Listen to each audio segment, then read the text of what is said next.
sky so far, but I can't lose it.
Sweet redemption, I will never let you down. Will it ever get sunny? Oh, I wonder, honey, baby, how you make me sway. You say you will, I'm calling your addictive brain. You say you will, yeah, I'm crossing the obsessive line. You say you will, I'm calling your addictive brain.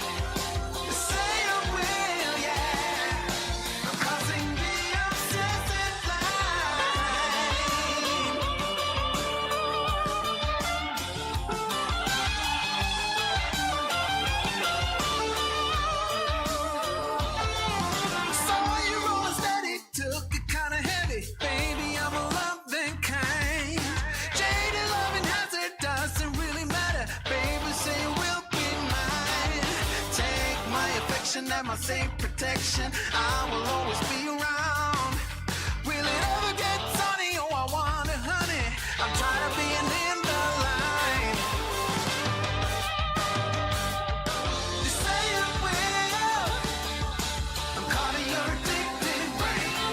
You say you will, yeah, I'm crossing the obsessive line. You say you will, I'm caught in your addictive brain.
Hi everybody, happy Saturday to you, happy 420, happy Streamiversary.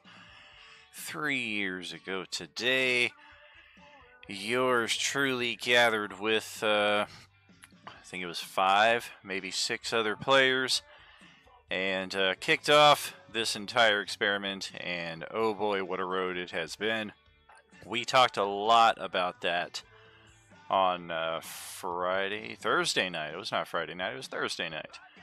And we're not going to delve so much into that today as we are how it's been for you, members of the community, our players primarily. Your experiences here thus far. So let's jump into that rather instantly. I'm not used to there being like no transition. It's just instantly like boop, boop, boop, boop. It's a little different than what we're used to here. Hope you're all having a good day here, friends. Hello, hello. Happy Saturday to you. So, I didn't really put a whole lot of thought in how we're gonna kick this off, but I guess let's start with how did you come to find out about Roleplaying Unlimited? Some of you kind of had your own stories to tell in our whatever chat over the last day or so. So I'd be interested to hear more along those lines, how it is that you came to find our community, and what your initial expectations were measured against the experience that you got. Heading home, heading home. All right. Safe travels, friends. Is that what it was? Did you make a D&D comment over there? Because I couldn't remember how it was that you came over to Roleplaying Unlimited from Galaxy of Heroes. Yep. I do remember Sarah and I met through a mutual friend's Discord. And we were all kind of streamers at that point, so it was kind of a mutual support kind of thing. And then she got into D&D through that. Word of mouth, a friend of a friend of a friend. That is gonna be an undying curiosity there. Like we gotta pull at that thread and find out just where the 6 degrees of Brad to tragically HP line up here.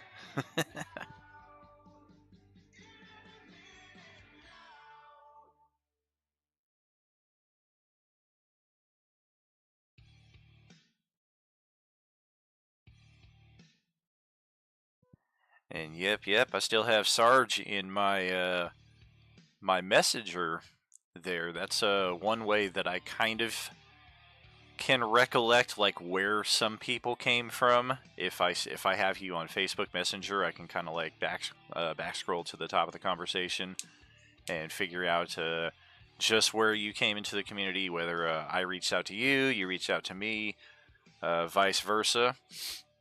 Looks like in Sarah Nicole's case, she had posted on looking for group, and I found her, which is kind of a rarity nowadays. That used to be the more common way that people would be recruited here, but anymore it tends to be just me doing like a blanket posting, and then I get a bunch of messages, and then we try to sift through who's really interested, who's going to play, and what have you.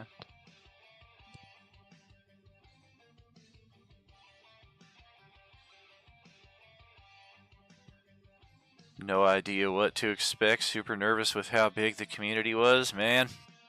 There was a point we had almost 180 people in our Discord server, and most of them I don't know. I mean, I do know how it was that they came to find us, but I'm not sure what their purpose was, if they were looking for a game, because they kind of just showed up, landed, and then just sat there in response to numerous tables opening up, and there were very few who joined in from that method who actually stepped in to play games. So there was a lengthy purging process trying to decipher just who was here to be here, and we had a lot of bot accounts too who had jumped in as well, so trying to sift through all of that was a little troublesome.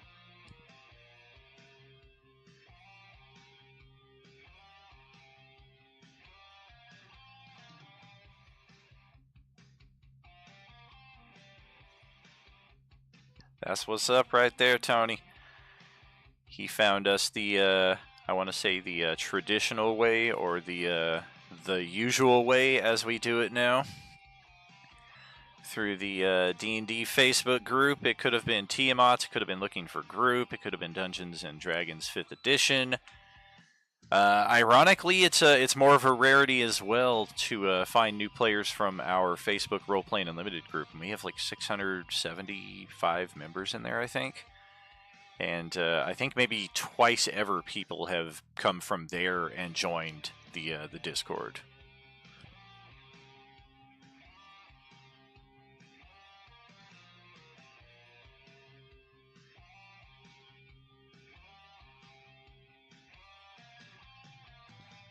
And yes, indeed, Don and Gail we have all been friends since, I believe, 1998.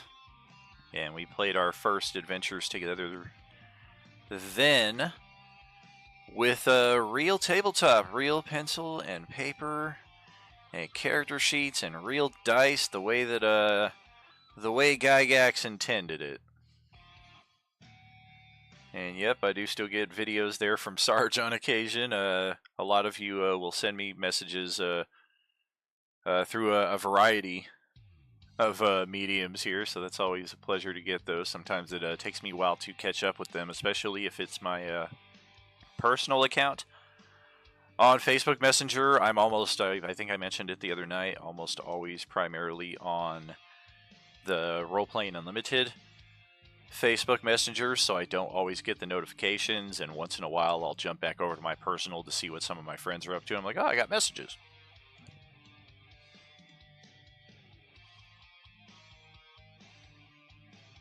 That's kind of how it is there, Scary. It's like a trial by fire. I know it's an overwhelmingness upon coming here, especially if, depending on when you showed up here. If you showed up here last January, February, it was probably pretty tame. We were still getting groups rolling. It was still just 1, 2 tables, soon to be 4. But if you started up around summertime of last year, like the Sunday tables did, and you joined into our community at that point, there was already a lot of stuff going on, and a lot of channels that don't exist anymore. A lot of reorganization has taken place. It's a constant work in progress as I just look at things, and eventually something will click, and it's like, oh, yeah, I could have done this differently. Faux show. I'm the same way, Tony. In person, large groups of people, I am very much not loquacious in the slightest. I am very much just kind of a wallflower, like I'll just chill and not really a lot to say. I mean, the exception being if it's, of course, my own group of friends who I have known for years upon years, decades upon decades. It's a lot different zone of comfortability at that point.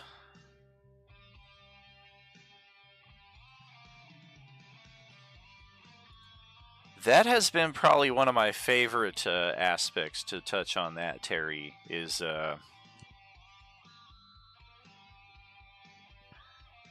how many people had never played D&D before stepping in here, and it's very seldom for me that I played with new players because it's the same group for the same number of years, and as we get used to each other at the tabletop and get proficient in the rules, a lot of that new energy just kind of dissipates. It's replaced by different energy. It's not better or worse necessarily. There's something special about the the new energy that exists when you have players still trying to figure everything out, and you've got a group and hopefully a GM who is accommodating to those things. It creates a special environment for new and experienced players alike, I feel.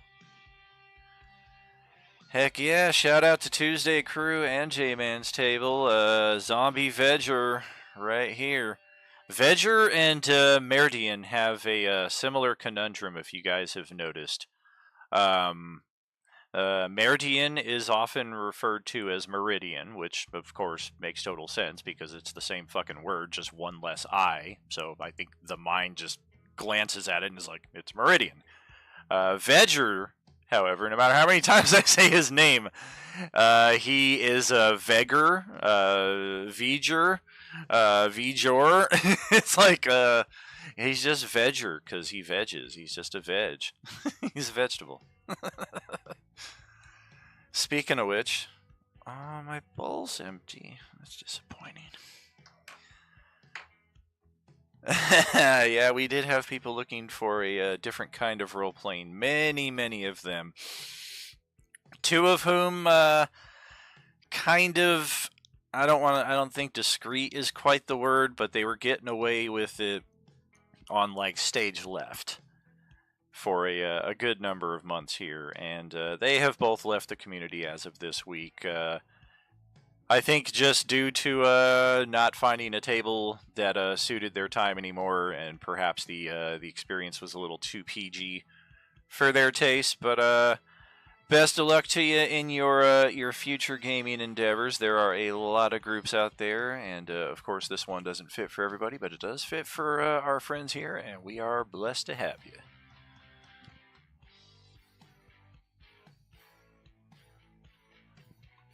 Oh, that's very cool there, Sarah. Thank you so much. I do try to create a welcoming and accommodating environment. I know sometimes the bipolar side of me can unleash its ugly head, but I do try to keep a rein on that as much as possible. I'd like to say the last 6 months since we returned from our hiatus following last summer's exodus, it's been pretty smooth. The occasional bump in the road, but most of our tables have stayed steady. Our adventures have continued running for the most part. I've had to cancel a couple sessions here due to scheduling conflicts and illness. Of course, players occasionally the same, but the sessions by and large are continuing for 8 tables, 9 tables if you include Justin's, which why wouldn't we? For half a year now. So, well, I don't have the Discord logged in, so we'll just do an actual golf clap.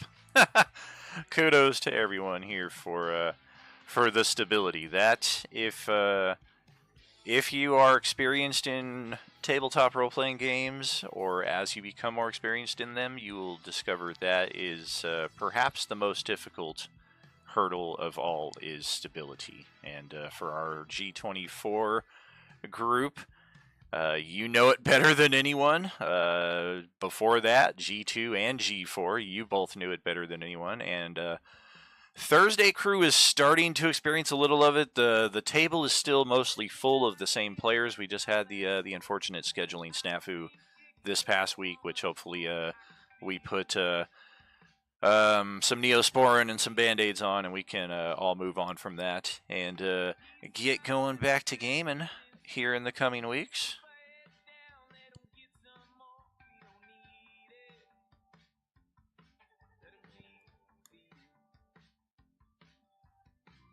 Not a whole lot of expectation from Westy there. Started watching a few streams before he joined up, but after watching, he knew he would fit in and enjoy the games. That's cool, that's cool.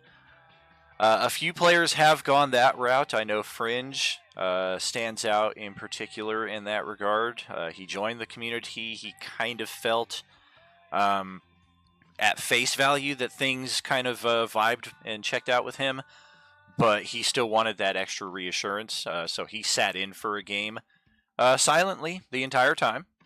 And as we played, I guess the vibe checked out for him, and after the session was over, I just asked him, hey, how did everything work out? And he was good to go after that, and started his adventures with us as well.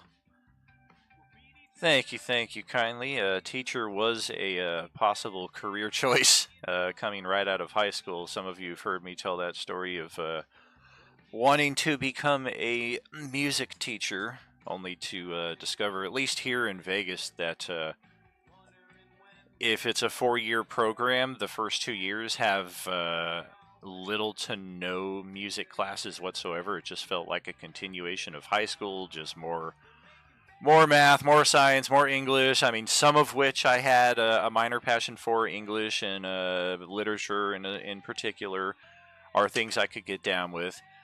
But hearing my own music teacher in high school saying that part of how he got his degree was the necessity of learning how to read, write, and play every instrument. Not necessarily with a great degree of proficiency, but if you're the orchestrator, you need to be able to look at the score and be like, hey, second cello, you're messing up here. Third violin, you're messing up here. Like, obviously, you need to know your shit.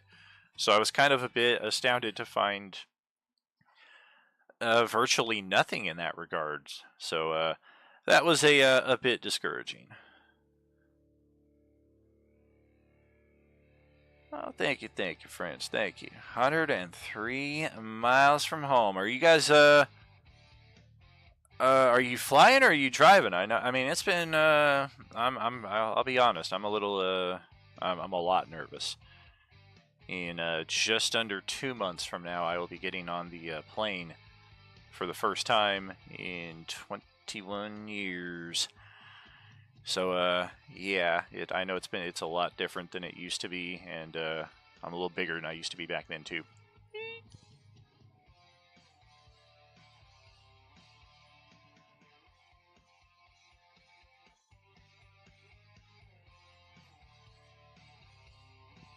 Yeah, I feel you on that there, Tony. I'm perhaps of a different mind in that respect. I think I just aged out of that scene. We went to the Alkaline Trio concert within like 2-3 weeks ago, and the show itself was great, minus the middle band. I know they've got a solid, loud, hardcore following. I would not be surprised if Tony was very familiar with the band called Drug Church. But for the place that they were at in the show, it was a little man. This is not what we were expecting, and it got a little more raucous than expected. And then Alkaline Trio came back on, and it was considerably tamer after that point. So it was almost like two different shows.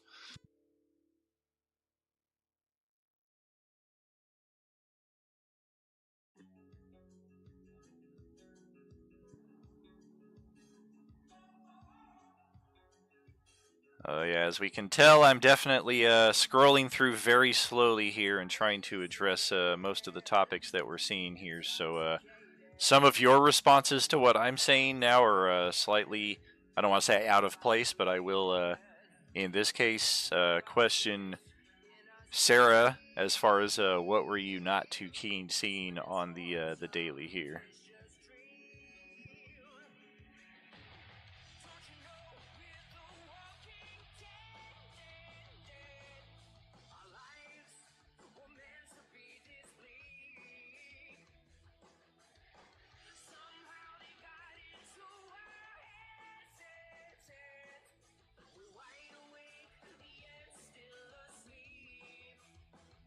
Yeah, response to Sergeant Tony there, I can understand that. I definitely have my moments as well.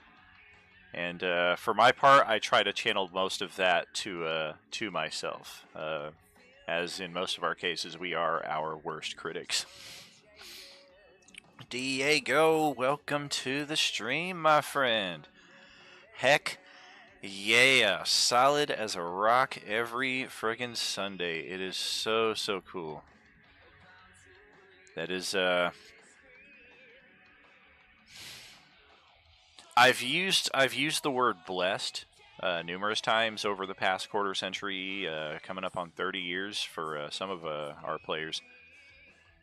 Just how amazing and how blessed it is to have the same group of people, particularly Justin, Don, Gail, James, John, some of whom don't play in the online medium as much, but have over the past couple of years, and we all know how quickly weeks can turn to months, can turn to years, so no saying that they won't be back for another game at some point. But when you have that consistency and that stability over a number of years, it's very reassuring as a storyteller, as a creator, as a game master, and seeing that taking shape as well over the past year for some of these tables, most notably our Sunday tables. Our weeknight tables have likewise been just about as stable. We've just run into the hurdle of when we do lose a player or two, unfortunately, it becomes extra hard to fill because you're on your 30th session and characters are level 15, and for some players jumping in, it's like, well, that's kind of a tough place to start at. And also, like we were talking about the other night, um, how many games do we have left of this campaign? Like Tuesday, Wednesday, and Thursday, or I'm sorry, Monday, Tuesday, Wednesday, all used to have 8 players, and now they're down to 6 or 7. Some of that kind of because we're holding a seat for our friend Kirk, but some of it, I forget who the last Tuesday player was who stepped out, but trying to fill a seat at this point when you're session 31, characters are level 15, 16, some of them are level 22, 23. It's almost kind of like we'll just roll with what we have, and then maybe when we do reset, we'll find another stable player who feels more comfortable jumping in at level 1, and our Tuesday crew will go from 90% stable to 100% stable, so to speak. And then I talk again to that point from the other night, just how amazing Sapphire has been with that experience and availability and reliability, stepping into all of those weeknight tables and filling the group seats very, very nicely.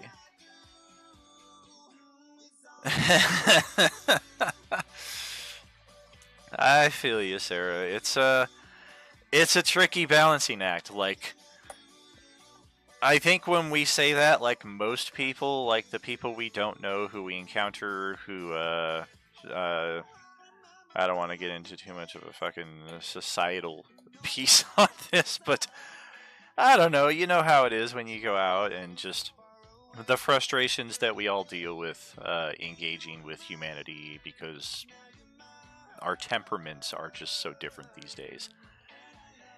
And when you say something like "I hate people," like that's I get it in that respect because I'm the same way. Especially when I know Sarge has got to be in a similar boat, except I would argue amplified 10 times at least, because we both drive all day, but he drives a fucking rig all day, and dealing with assholes in traffic and dealing with people in public, like it gets draining, it gets frustrating after a few hours, and when you're controlling something like that, I can only imagine, like, oh god, how much more amplified that stress must be.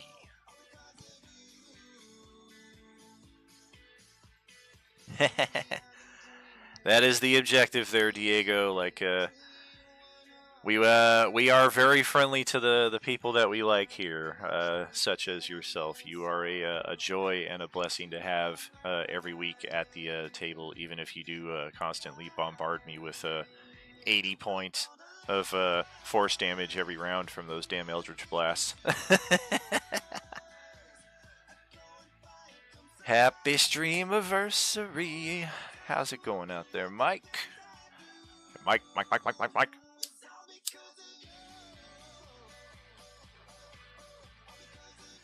Heck yeah.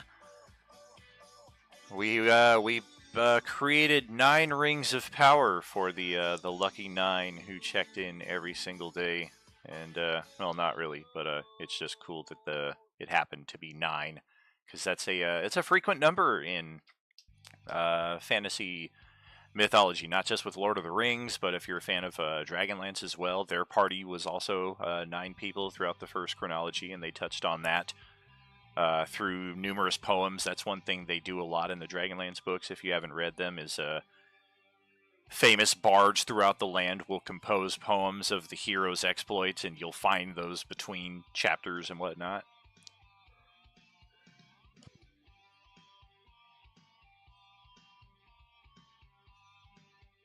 Driving home, very cool, alright. 100 or so miles. That's not too far then. Should be home in like 90 minutes or so, depending on traffic. Hopefully Saturday's not too bad out here in Vegas land. Right? Yeah, when players only miss like one game out of something like 25 or 30, like, I mean, as a GM, you can't find any fault with that at all. I mean, on average, I'm really just expecting like 3 out of 4 games. So if a player has to miss a game every 2 months, it's kind of like, all right, well, that's expected with the rotation that we run on our bi-weekly schedule. But to make it to that many games in a row and only miss one, it is pretty fantastic.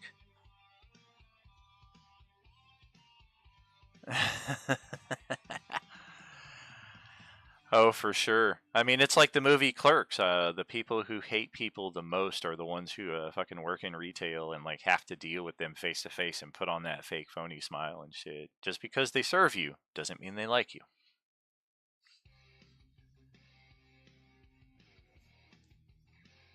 Don says if he can fit in a plane seat, so can I. Next get together, we'll have advice on cruising. Okay, okay.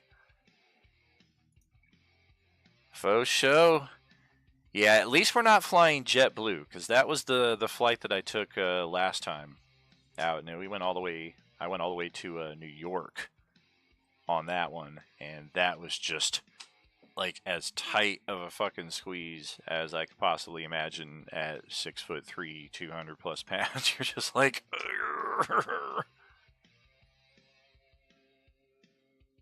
asshole Sarah's unite. The stage lift. Yep.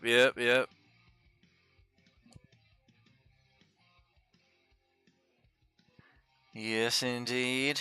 Never heard of Drug Church. Looked them up. Yep. Yeah, it's not offensive or anything. It was just radically different than the opening act and the closing act. It was almost just kind of like,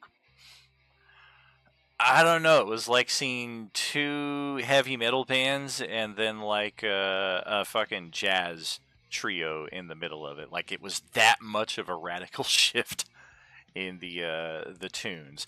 But there were people who were obviously there just for them. Like the way that front crowded up and the pit and the fucking people started surfing over the crowd. That shit all died after they closed their act. So they had an extremely loyal following at that show. Oh yeah, Tuesday, very, very stable, very amazing. Don, okay, yep, Don or Federico. And he hasn't dropped necessarily so much as his internet is down, and hopefully he can come back here pretty soon. But yeah, with Freddie out, I think that does leave us with a crew of 6 at max. So if even one person misses, we're kind of like sketchy on some of the encounters that I've designed for this stage of the game. So as opposed to an 8-person table, if we're missing 4, we call the session off till next time. If we only have a party of 6, we're not going to be like, well, we only have 4 now, so we can't run the game. I just have to adjust the encounters or what have you accordingly.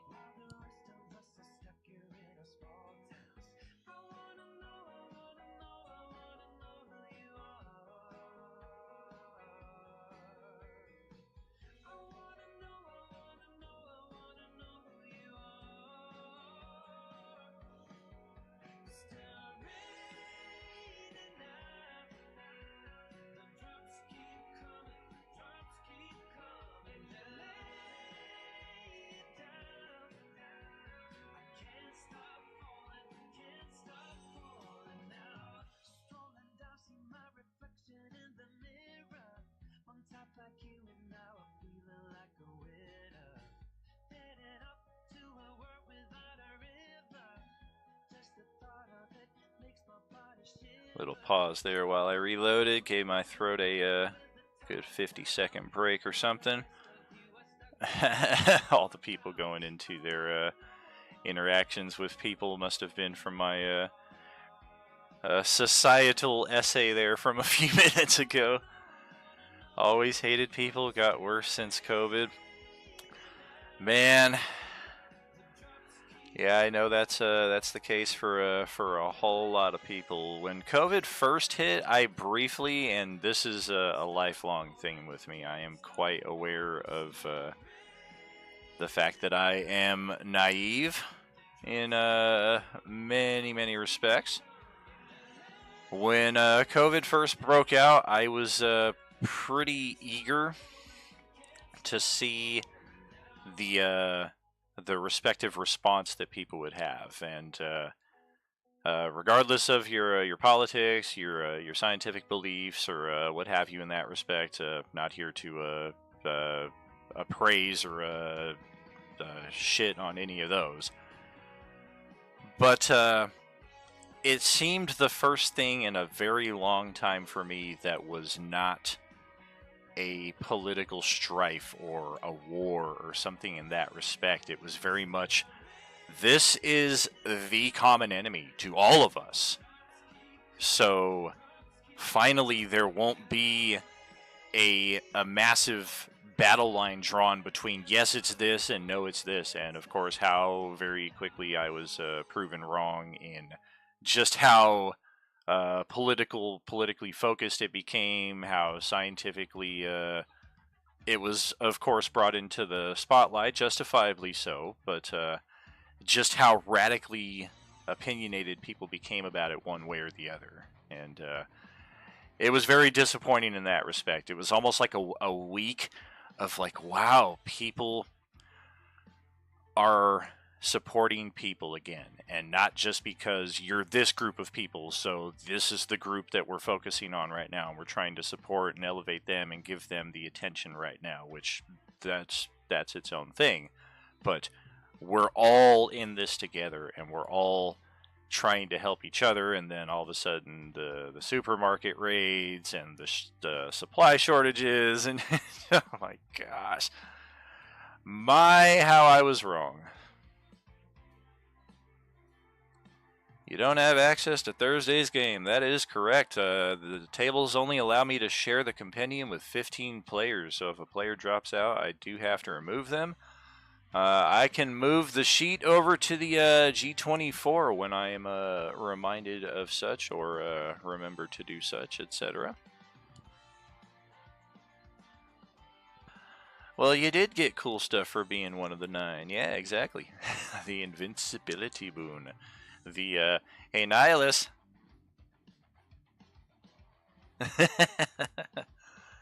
Quite valuable.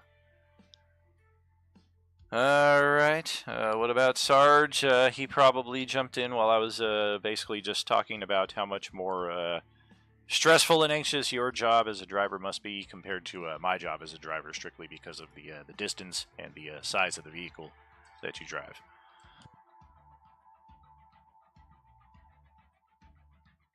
Look at Don dropping in some Beskar bucks there. Very nice, very nice. Don't drive in mine. Don't drive in mine. Make sure you're stopped at a rest stop there, buddy. Of course, I'm about 8 minutes too late on that, but hopefully you were stopped at a rest stop right there. Rings are shiny and pretty, except, well, I don't have any of them nearby, but I had an example of one that is not.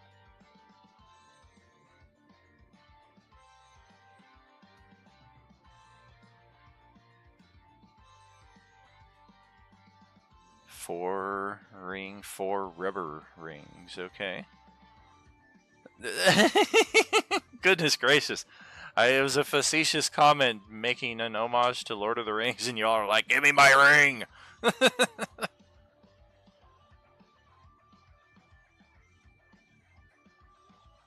Yeah, for sure. There was that nice little bonus as far as the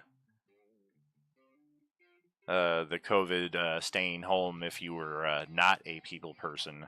I definitely felt you in that respect. Who's cruising? Who's cruising where? I'm not cruising anywhere. Are you guys asking me that?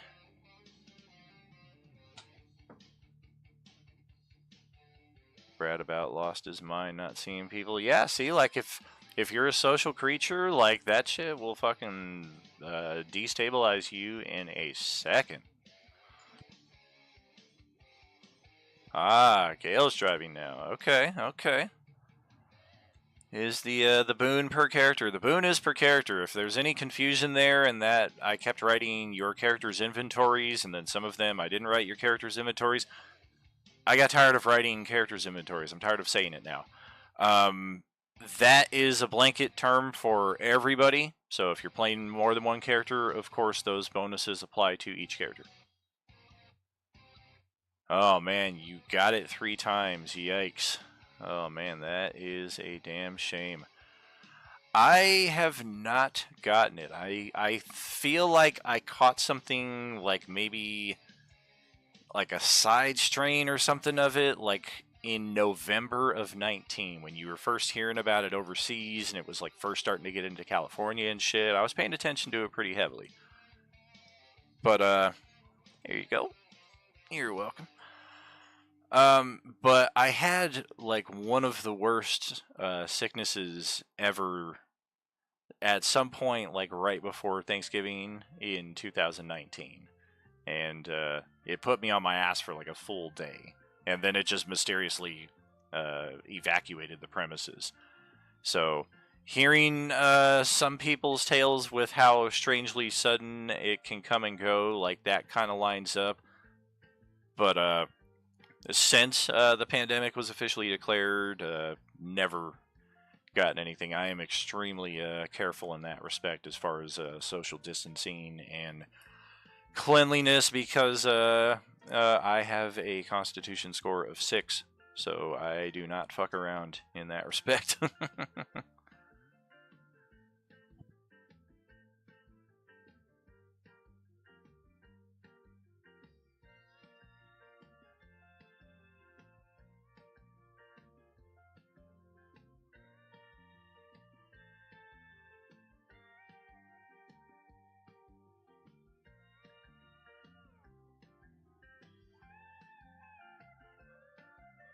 Oh man. Parents had it 3 times. Goodness gracious. Yikes.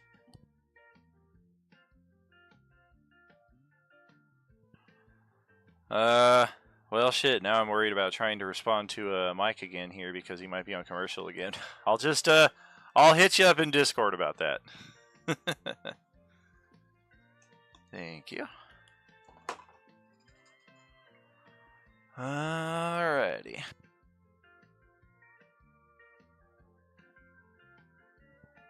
Oh, gotcha. It is somewhere Midwest, a family reunion out in Indiana.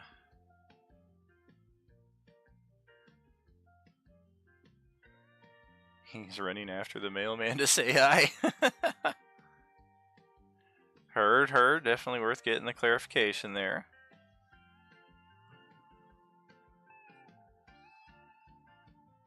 Total 26K.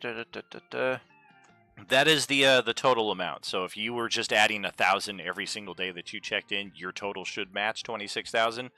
If you waited until the end, it should also match up. If for whatever reason you were like, I'm going to take 5,000 and then save up after that, then maybe your total would be 21,000 kind of thing.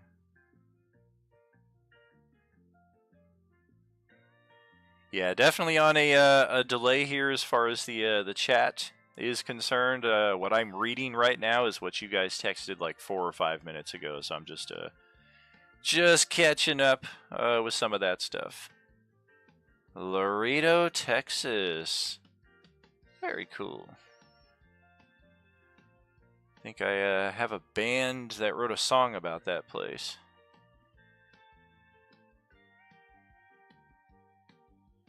This is delicious.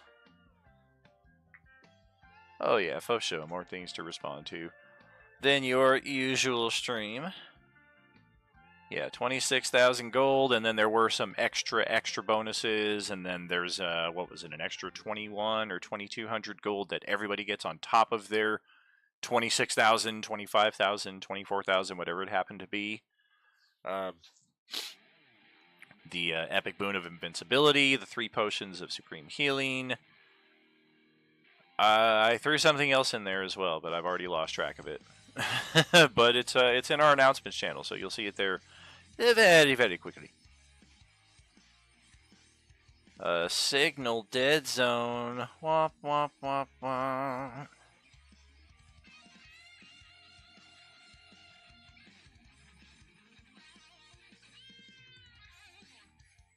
Correct. You get 5 hero points that are each valued at a die 10.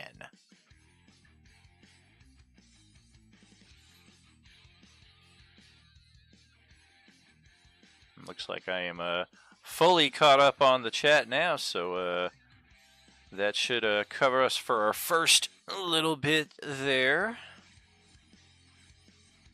Just checking our viewer list to see who's all hanging out. Hello, good afternoon to you all. Good morning if you're out here in Vegas. We only have 8 minutes of morning left. And random wondering, I've asked this question before and nobody's ever really given me an answer. I think I kind of know the answer anyway, but if you're wishing somebody a good day and it's exactly noon, it's not good morning, it's not good afternoon, is it just good day? Like, because I had that happen exactly one time in my life where I was punching tickets at the sports book and I was always like, good morning, good morning, good morning, good afternoon, and the guy walked right up to me at noon. I was like, good day. It just kind of threw me off for a second. I was like, I wonder, I mean, that probably is the correct terminology, but I wouldn't know. Well, is it afternoon? Because it's exactly noon. It's not afternoon, it's exactly noon.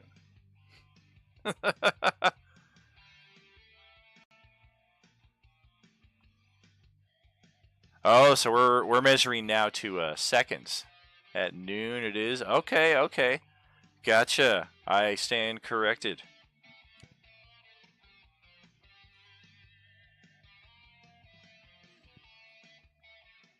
All the characters can retire to a copper-based D&D world and live like kings or queens.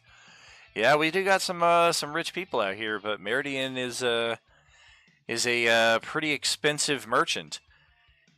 And for those of you who did not tune in to our most recent Tuesday Coalescence table session,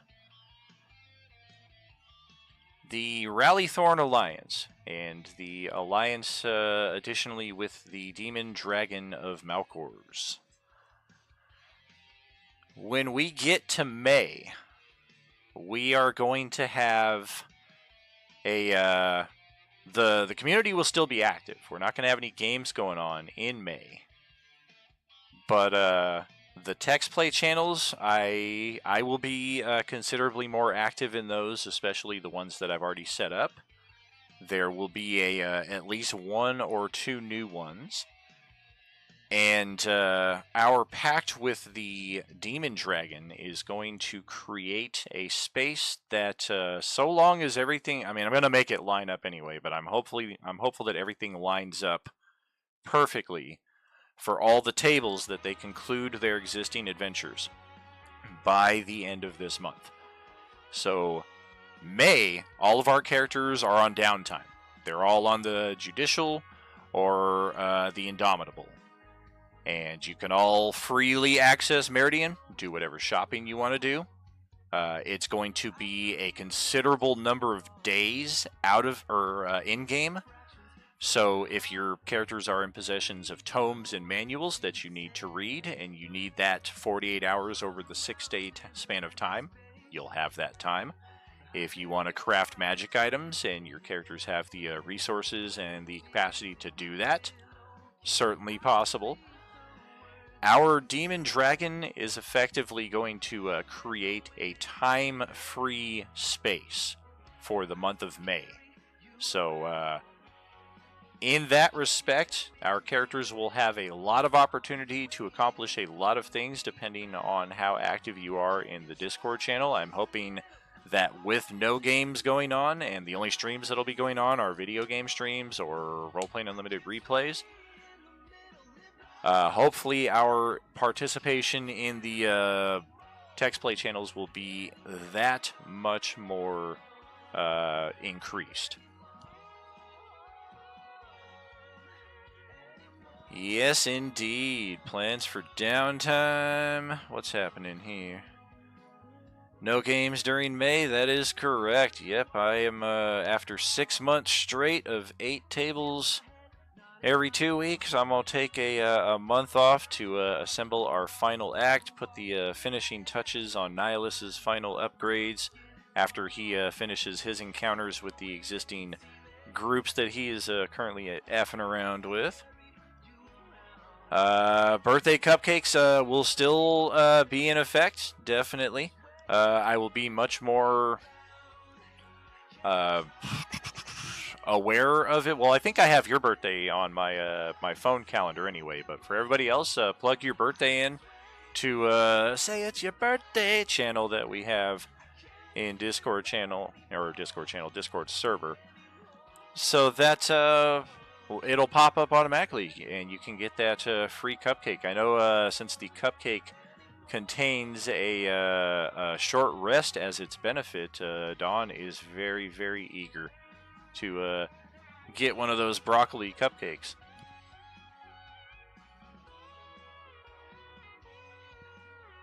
Just working in May, huh? Alright. Oh yeah, time free zone thanks to the alliance with the Time Dragon on Tuesday. That could have gone a number of ways. It was unlikely that it was going to die to Nihilus, because if it got severely injured, it was just going to plane shift out of there anyway, and it got only slightly injured, which this ain't worth it. It's not what I'm trying to spend my day doing. May the 5th. Yep, we will also be doing Star Wars streams in our server, so for those who wish to catch up or rehash or anything on the my favorite sci-fi fantasy movie series there, we will be doing a lot of that. Level 12 for weekend tables, I am highly doubtful for that. Yeah, I think if all goes to plan, our week-night tables should be at 15, and the weekend tables should be at 9 for the minimum by the end of this month.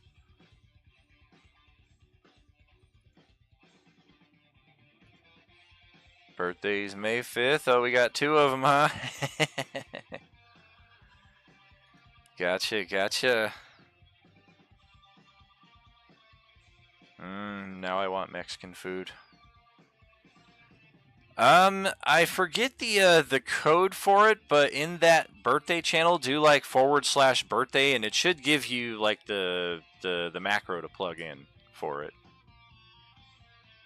Dawn rather wants the long rest. Yep. Yes, Revenge of the 5th. Aw. Oh gosh, yeah, that is the downfall of being a reliable worker there, Sarah. Long rest cupcake for 55 years, haha. Needs to hit level 12, yep. Oh, it's remember, okay, thank you. So we talked about how it is that you came to find our community, and some of your expectations versus what it were that were delivered upon your arrival here. Any specific experiences during your time here stand out? A memorable die roll come in at a critical time, or a special RP that stands out for you, an NPC or another player character's actions that are of particular fondness for you? I'm going to send us to a little intermission here for a second while we let the chat log start to compile with some of your answers here.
bit. Seen some responses already.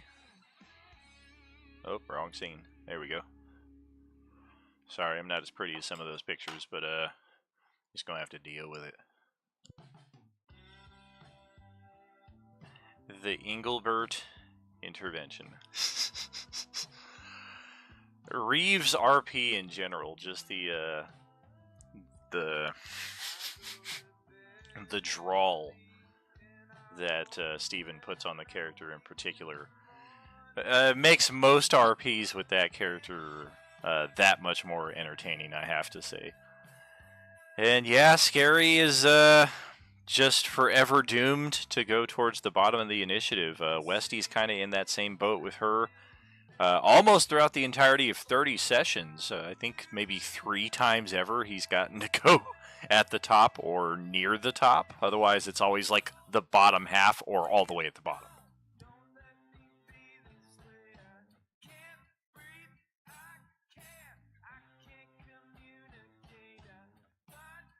Yeah, that star fight right there is pretty much the moment that Tuesday Crew crossed over from the limits of 5e to the homebrew 5e that we have kind of moved into since then. Star is built using all standard 5e mechanics, so as tough of a fight as he was, the fact that you guys just fought and fought and fought against him and continued to beat him down, or regardless of how much he beat you guys down, y'all just kept getting back up. It was just eventually it's a crushing blow to his morale, and he just was like, all right, I mean, they say they want to talk, they're willing to fight me to these lengths just to fucking have a conversation with me. The issues with my daughter aside, which is a big, big pill for him to swallow, like, let's fucking talk, all right? Because otherwise, we're still in this initiative at this session. We're still just cycle after cycle, because then he starts calling in more reinforcements, and your characters continue to exhaust through your resources, but the levels that you're at are sufficient to keep you in the fight.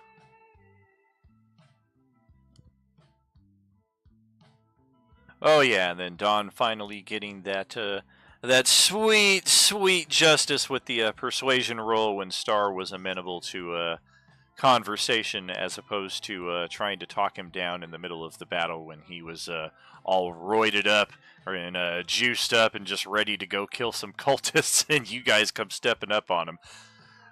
That is a little hidden detail there. I don't know if any of you ever contemplated that, but that is, in addition to the technology that he's provided as a kernel of the Core Worlds Confederacy, he's also an avid juicer. And his anger in that first combat you guys had with him compared to his slightly more even temperament the second time you guys encountered him, that's a big part of the explanation right there.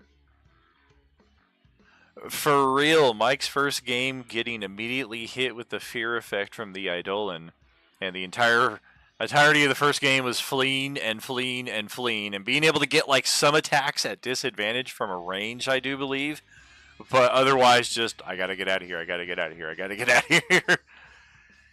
Which is just, it's extra kind of sucky because the Eidolons were like the weakest things on the field. I mean, they were basically just crowd control spaced all the way around that break in the homeworld crust there.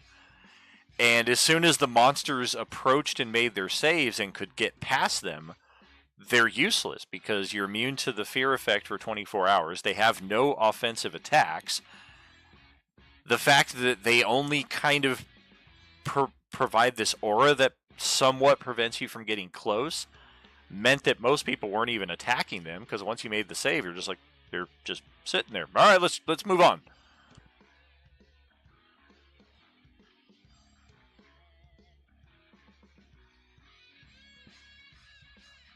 Sarah Nicole missed the question.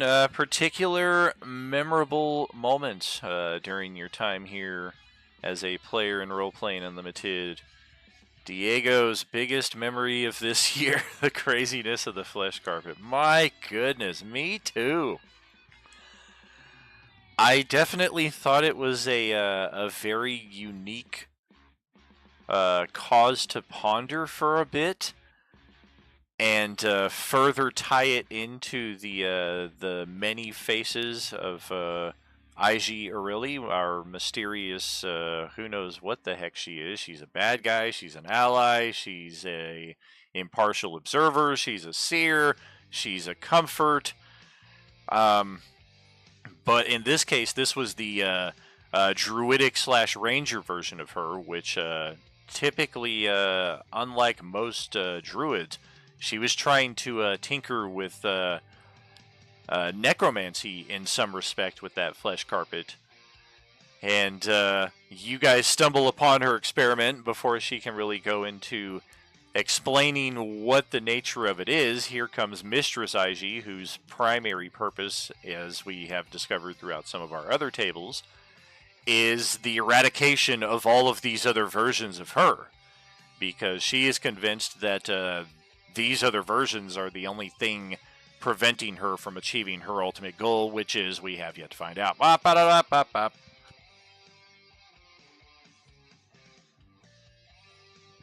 Mistress IG, though, may she rest in peace, because Nihilus apparently got his hands on her back aboard the Indomitable, and R.I.P. We did find the real IG Aureli on Thursday night, and we were going to tie that into the secret of Nihilus. We do know at this point what happened with Thursday night, but if you did catch the end of that stream, you caught what the secret of Nihilus was. We still don't know how Thursday Crew comes to discover this, what the real IG Aureli has to do with it, if anything. But we do know what the secret is now, out of game at least. So the wheels can start turning for our mechanical brains here out of game as far as how we might use this to our advantage. Resub with the Prime. Thank you, thank you, thank you, brother. Oh, absolutely. Reeve is a fantastic character. Barbarians can be a lot of fun to play, but they can also be a lot of fun to just kind of sit on.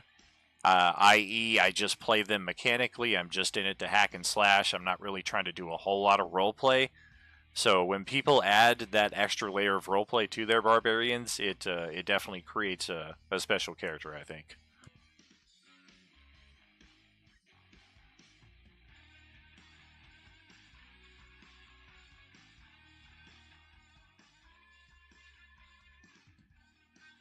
Open. Here I am 6 minutes behind, so I'm missing what Terry is referring to as epic. Is it... No, I didn't see that she posted anything up above, so I don't know that she's responding to her own comment. Good old flesh carpet. Nice! The biggest memory, the solo quest that led to the ring. Very, very sweet. Yeah, those solo quests have been a lot of fun to play out. I still have, I think 3 of them to do. I have one for Terry, one for Brad, and one for Katie. And then, of course, if anybody else wants to do an annual subscription, you get your little private RP there, which can give you some behind-the-scenes information that will further our plot, in addition to all of the other in-game mechanical goodies, which are arguably the real reason to do the annual sub. You get those attribute bonuses. What the hell else do you get? You get the relic. The relic is possibly the coolest thing, because your magic items are tiered common, uncommon, rare, very rare, legendary, artifact. Relic creates a space between legendary and artifact.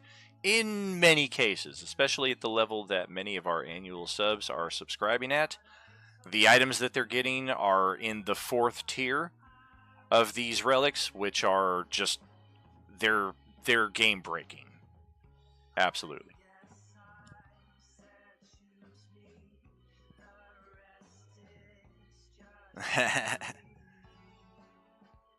Oh yeah, those combats against Star were slog battles, and unnecessarily so. To go back to one of my more favorite moments from the precursor to our Streamiversary stream on Thursday night. I want to talk to the Colonel. I want to talk to the Colonel.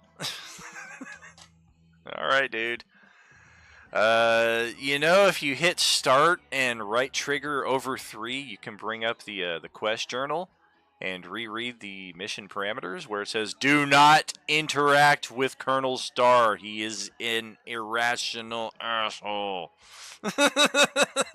I want to talk to the Colonel. Ah, come on, dude. Come on, dude.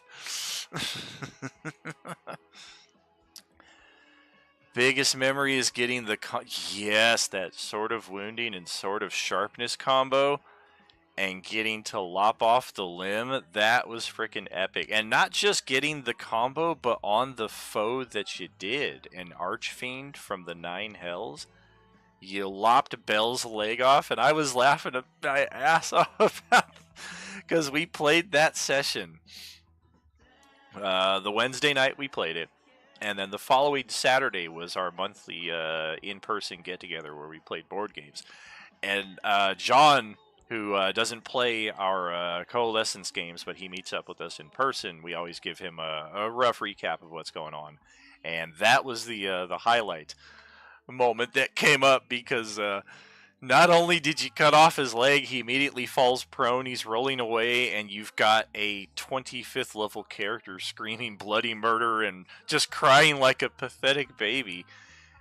Then from 35, 40 feet away,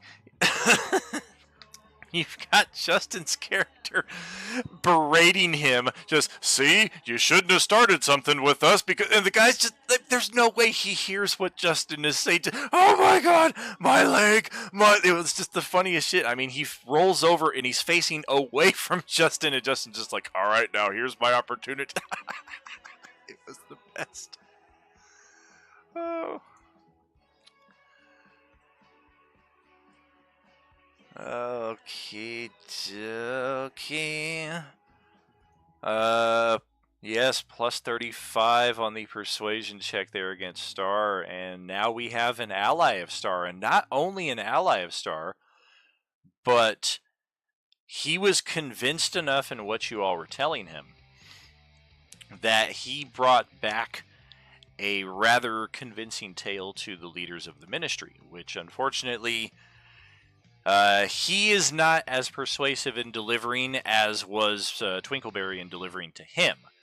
So hence we learned that the response to that was to freeze Colonel Starr in Carbonite and transfer him back to the Tactical Extreme crew, basically as you guys can have him. Like, he obviously is not with us anymore.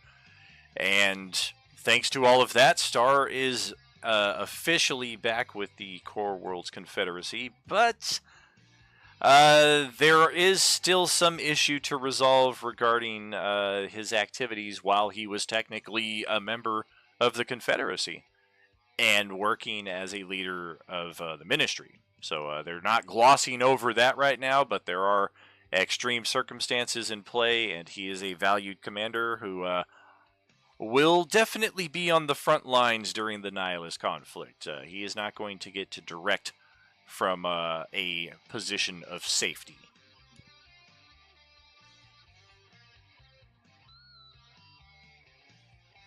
Oh yeah, Juicer, like from Rift's Palladium system. Big fan of that. I do not officially incorporate the Palladium universe into our Coalescence, but certain terminologies like that are pretty catch-all enough that when you say it, people kind of understand what you're talking about and can assume, like, yeah, there's probably things like that in Star Wars as well.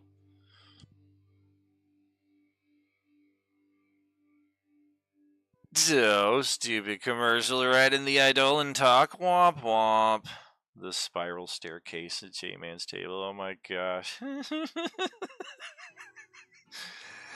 Just his insistence. It's a spiral staircase. And then Don jumping into the voice chat and the Roll20, or no, he jumped into the voice chat at the same time as most of us, but he jumped into the Roll20 much later. So we're all kind of like, all right, we've had our laugh. We moved on from it. And then here comes Don. Why are we standing on a giant penis? It's like, what the fuck, dude?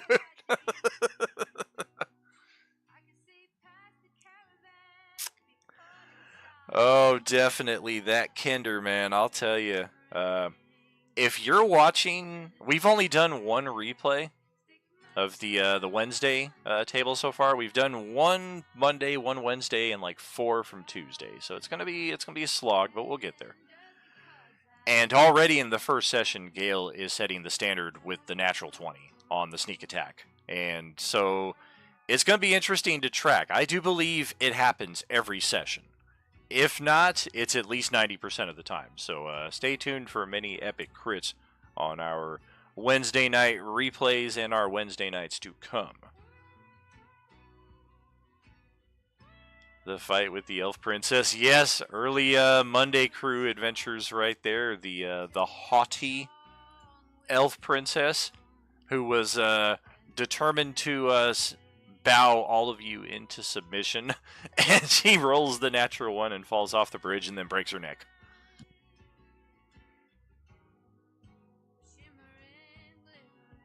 Alrighty there, Mike. Take it easy. Thank you, thank you.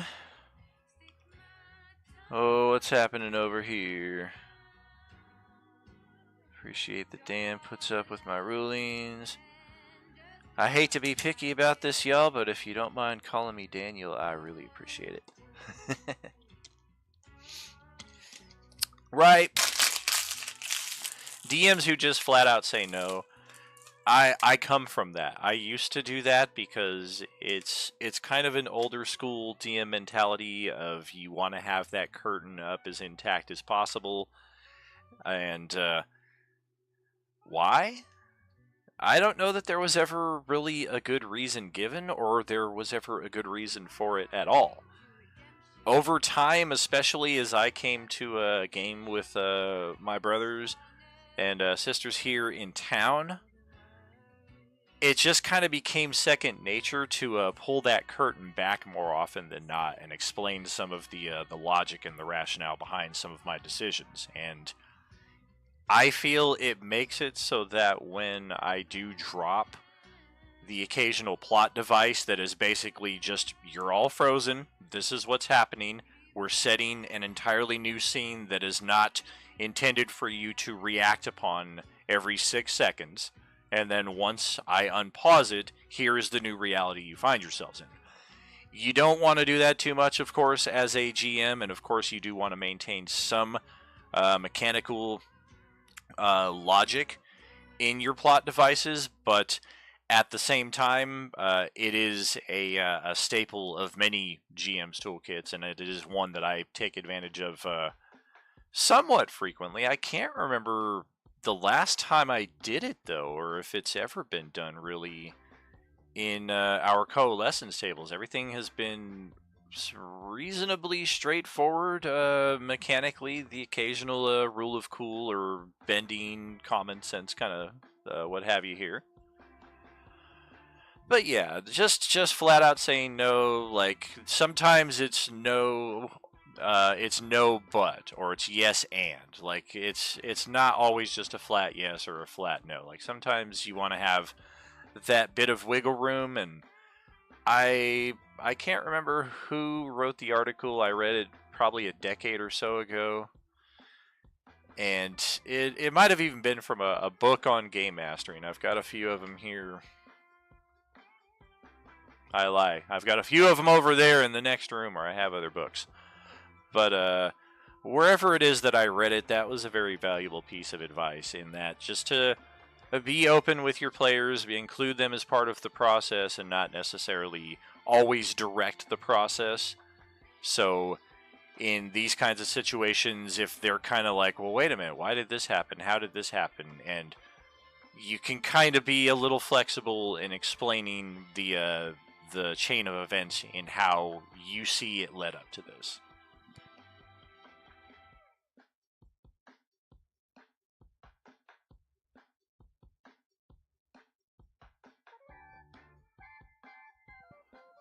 Bum.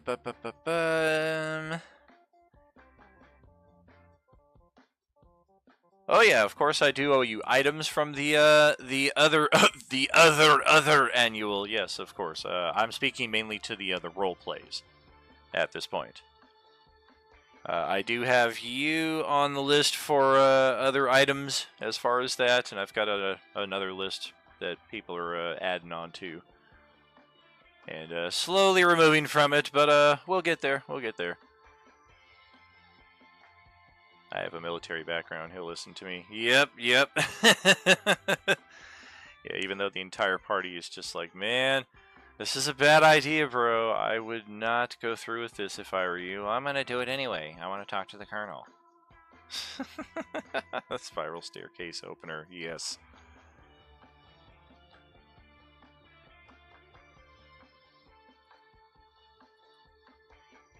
Yep. Welcome home. Welcome to Nevada. Likes being called Danny Boy. Only if you're a senior citizen. If you're a senior citizen, I will accept Danny Boy. But only if you also sing the song. Unless you're doing something that is physically impossible and someone really keeps pushing, then it's a flat no. Yeah. And even in those cases, sometimes I don't even just go with a flat no. I'll go with the default. You can certainly try and let them discover the unlikeliness of trying it, like when Kyrios tried to lift the Millennium Falcon by himself with a 12 strength score.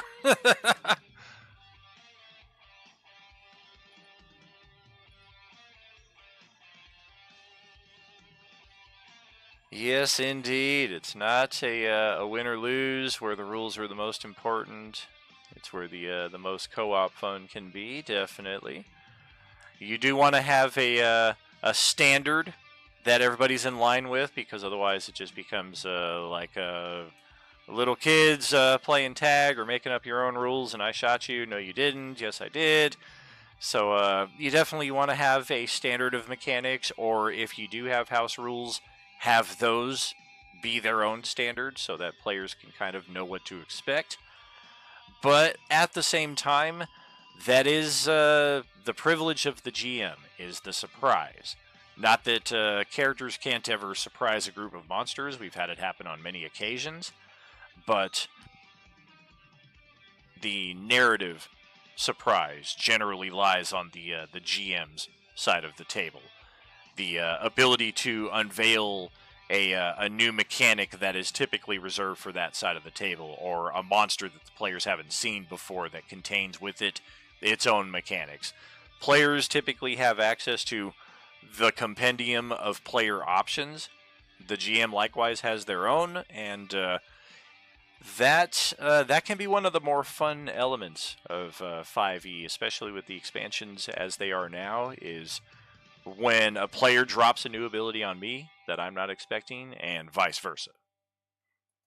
He called him Dan once. He was like, no. Yeah, don't do that.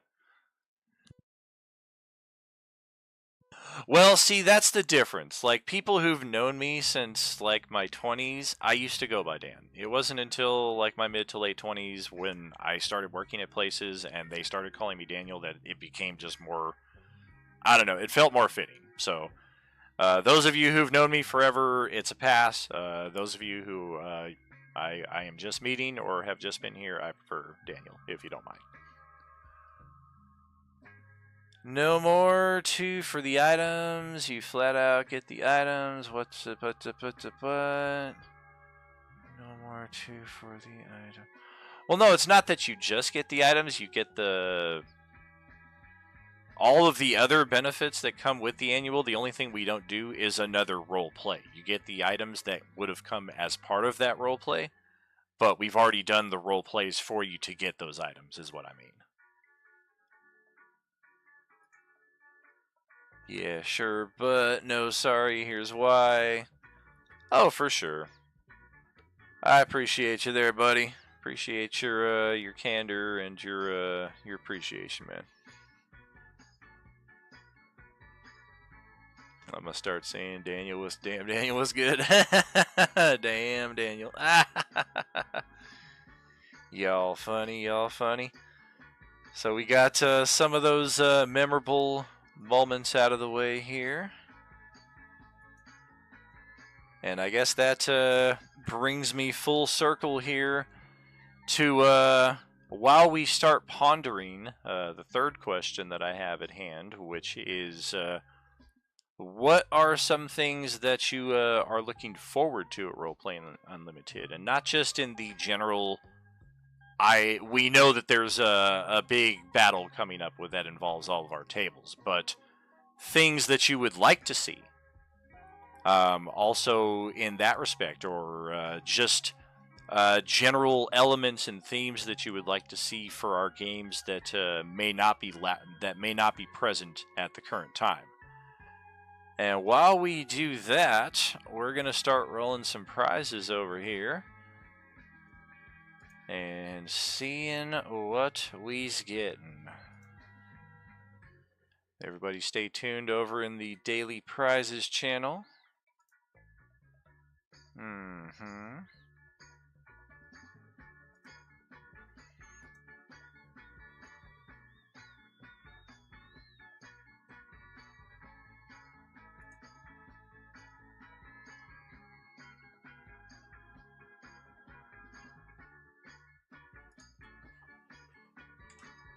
The zombie game.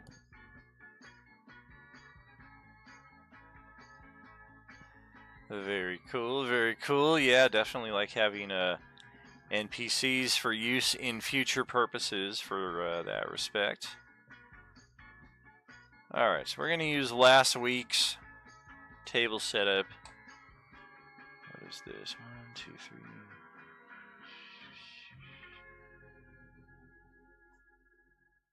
Fuck it, I'm gonna roll in this channel because I'm already here.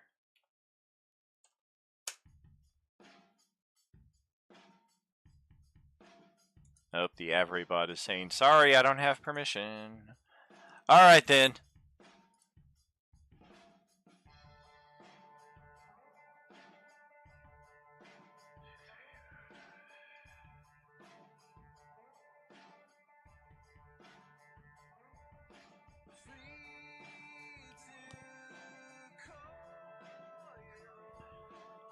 I think I've got 7s and then 8.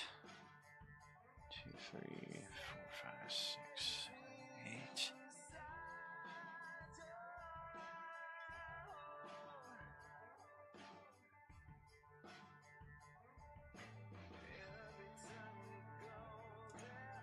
Well, here's hoping I got this right.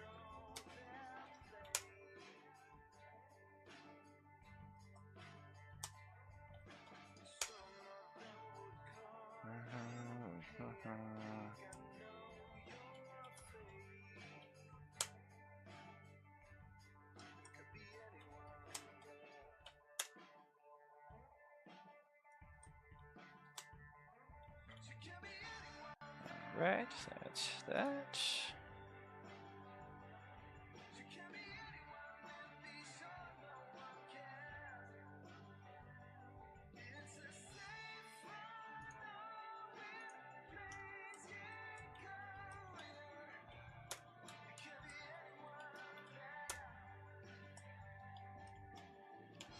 There we go. 8 prizes. Wait. 3, 4, 5, 6, 7. Alright. Just weird that that one stands out there like it does, but whatever.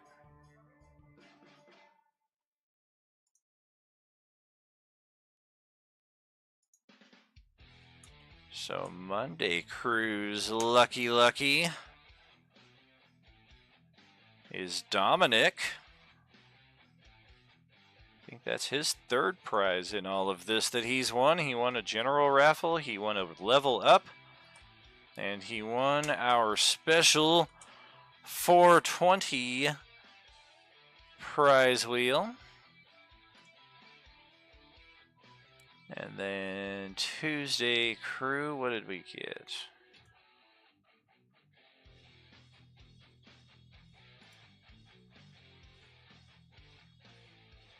Oh, baby, Tuesday's lucky crew member is Brad.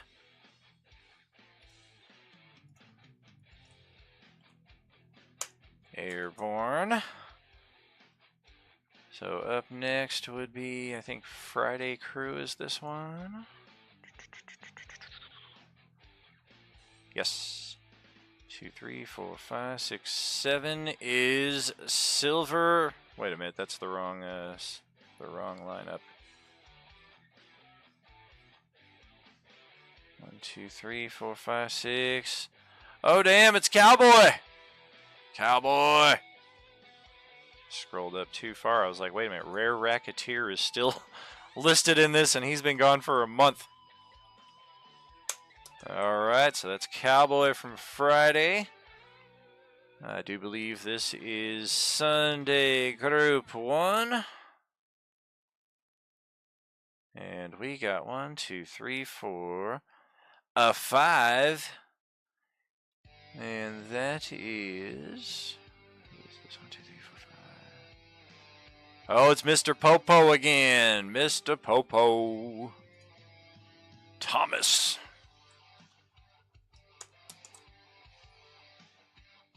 And then we got an 8 and a 5.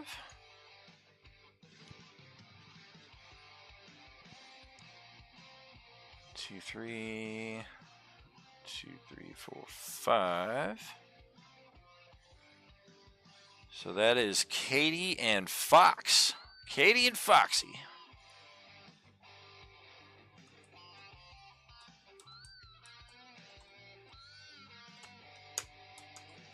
We are getting there. We got 2 more to go. G3 and G24. 4 and a 2 gives us... Oh, baby. G3's winner is Scary. And G24's winner is... what did I say? 2? Go back and double check. Yes, it's Fringe. Fringy Wizard. Bam, bam, bam, bam, bam. All 8 of you have just been tagged right there for your winners. Monday crew, Dominic. Tuesday crew, Brad. Friday crew, Ken. Sunday G1 is Thomas. Wednesday crew is Katie. Thursday crew is Jason. Sunday G3 is Sarah, and Sunday G24 is Jake. So we got 1 winner from each table here, and we're going to have you all rolling on the premier prize wheel. The one that if you've been in our premier channels this entire month, you've been rolling on this at least twice. Everybody won on this table at least twice. If you were subbing at even the $4 level, you were on this prize wheel at least twice this month. But these lucky 8 winners, only 2 of whom have had the privilege of rolling on this before. All 6 of you, though, or all 8 of you right now, roll it up, and you don't have to roll it right now, but you... we'll be getting something off of this list.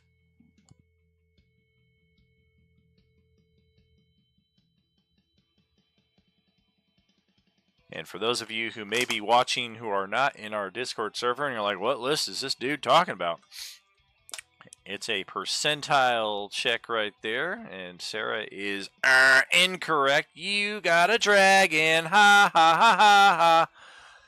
If you roll a 1 through 10, you get an epic boon of dimensional travel. If you roll an 11 through 20, it's an epic boon of irresistible offense. A 21 through 30, an epic boon of speed. 31 through 60, the meaty part of the percentile, is a very rare magic item chosen by the DM. That's this guy. 61 through 70, you get a deck of many more things card draw of the Tomb, which is equivalent to a one-time casting of the True Resurrection spell, no components or anything needed. 71 through 80, Sarah just rolled a 76, so this is The dragon card, you immediately get a dragon egg that hatches into a wormling, and it considers you and your companions its loyal allies. 81 through 90, a deck of many more things card in the form of the campfire card. It's a free long rest. 91 through 99 is a charm of 9 lives, which means that the next 9 times your character is dropped to 0 hit points, you are instantly at 1 hit point. And if you roll 00, which nobody has so far, it's worth 2 prizes. So here's hoping that one of these final 8 rolls comes up with a lucky 00. I think I saw Westy roll 2 00s in the Lost Dice Challenge yesterday, so I was just like, oh, God.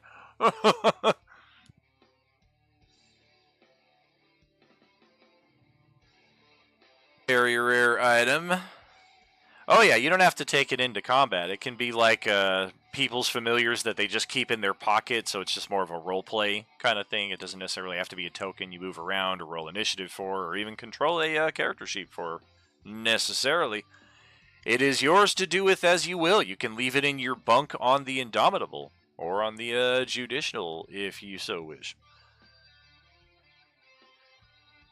So yeah, looks like Cowboy got himself a very rare magic item, which is extra beefy because he is on Friday Crew, which has almost no extra cool things in the Dragonlance campaign.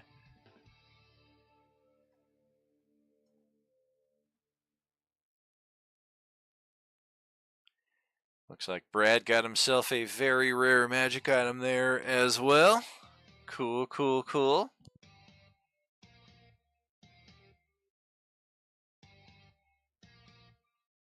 Is it food?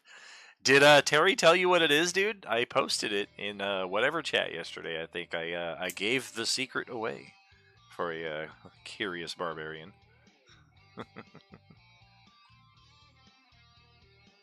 So let's scroll back up here, see what else any of our friends are looking forward to here.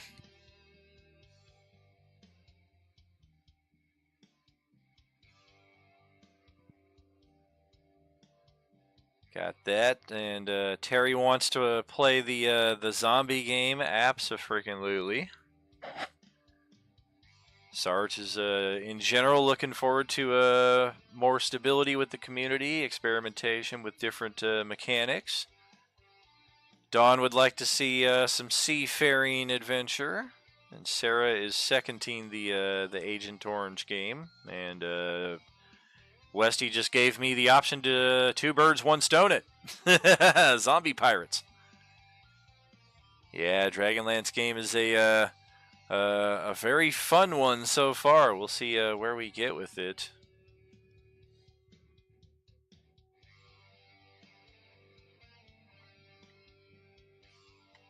I don't know. I think I put together some pretty cool adventures for the Sunday tables. I like to give every table their own bit of fun. Oh yeah, Pally's taking a peek behind the scenes there. That's for the end of the stream.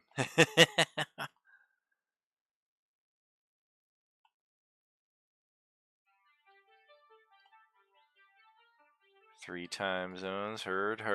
Jeesh. Love to see more subclasses and how characters gain them added to the games in general. Right. It does take time. Sure.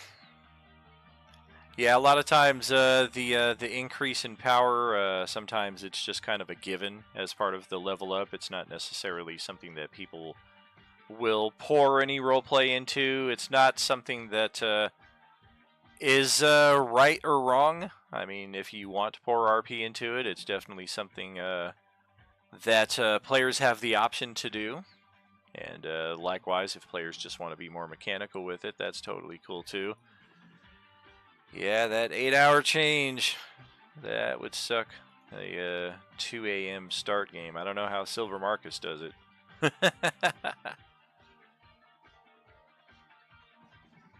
the Discord, yep, roll them prizes. Oh, for sure, for sure. Yeah, a lot of the winners are not in our stream currently. I just wanted to make sure that each table got a little bit of something good. Wednesday crew, yep, Katie got her W on that one. Sarah, Fringe.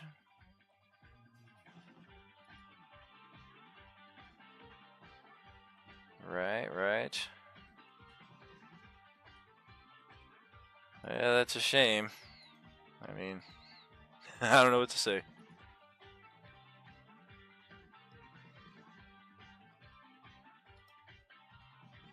Oh, gosh. All right. Well, let's just do a little head count here. Let's see one.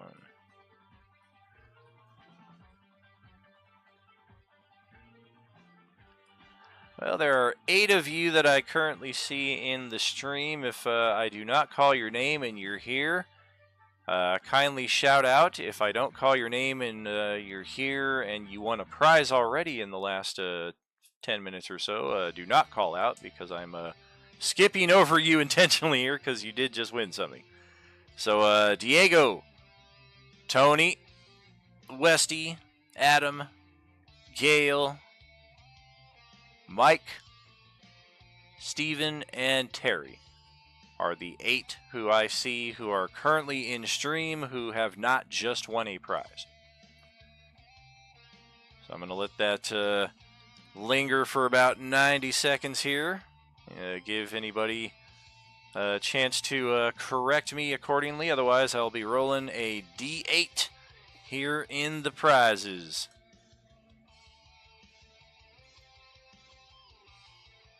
Oh, I mean, Don is posting, but he's not in the listing for my Twitch thing here. So yeah, let's add Don as number 9 because clearly he's here. Sometimes the viewer list count is off. That's why I wanted to give it a little time. Yep. Yeah, and Mike is still technically here lurking. He did say he was going to nap, but he is here in the stream, so he will be included on this D9 roll. Otherwise, let's take it in. Yep, we got Diego as part of that as well. All right, D9 incoming. Oh, it's number 1, which is Diego. Well, how about that? So, Diego, why don't you step on into that Daily Prizes 2024 channel where I've been tagging people. I will tag you right now. And roll roll that percentile.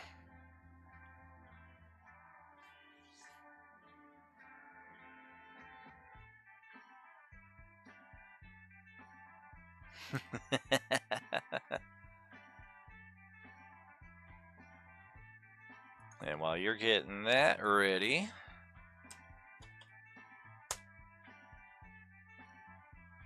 our D8 winner and our D7 winner, and then I'm calling it a day at that spot.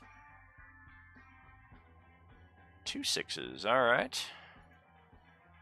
So that is 1, 2, 3, 4, 5, 6, and then 6. All right. So that is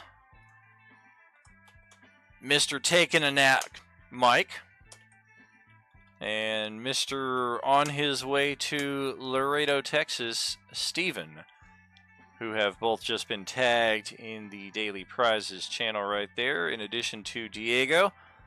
So go ahead and roll your percentile when the opportunity arises.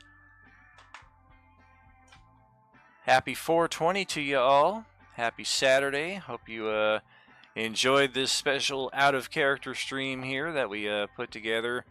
All about you here today, friends. Lots of prizes. At least one for every table, plus a few extra bonuses there. I think Diego just got the epic boon of Irresistible. Yep.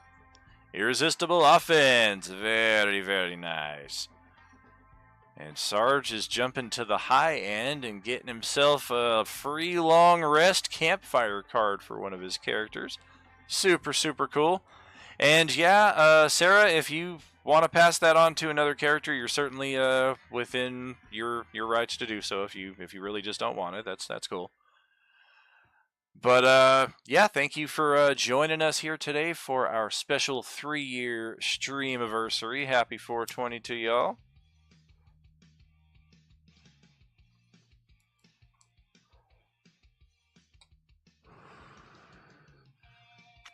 If you haven't contributed your Beskars during this stream, make sure to do so.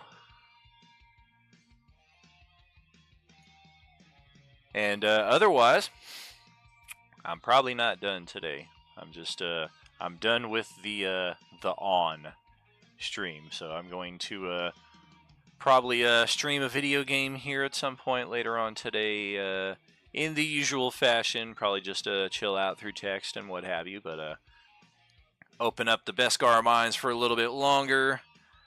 Open up another round of contributions for the remove a Nihilus ability challenge here that we have going on. Otherwise, we will see you tomorrow at 10 a.m. Pacific time as Sunday Group 3 continues their 5th consecutive adventure inside the Astral Labyrinth. We'll see if they are able to get themselves out of there.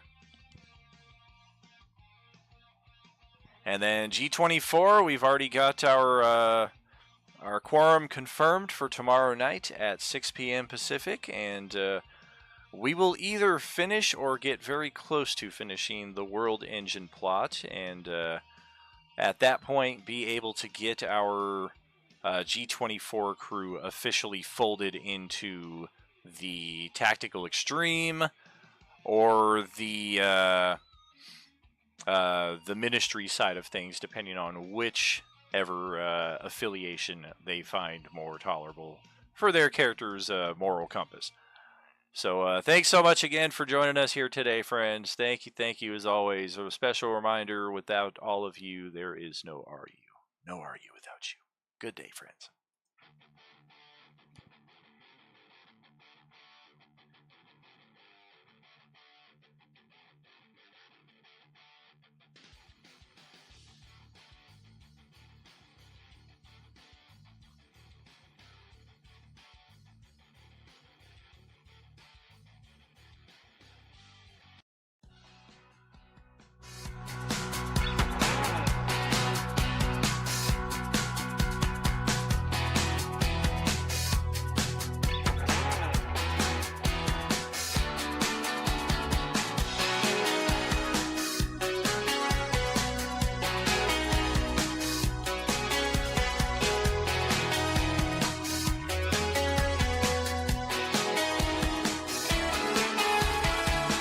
Got your call, we all heard it.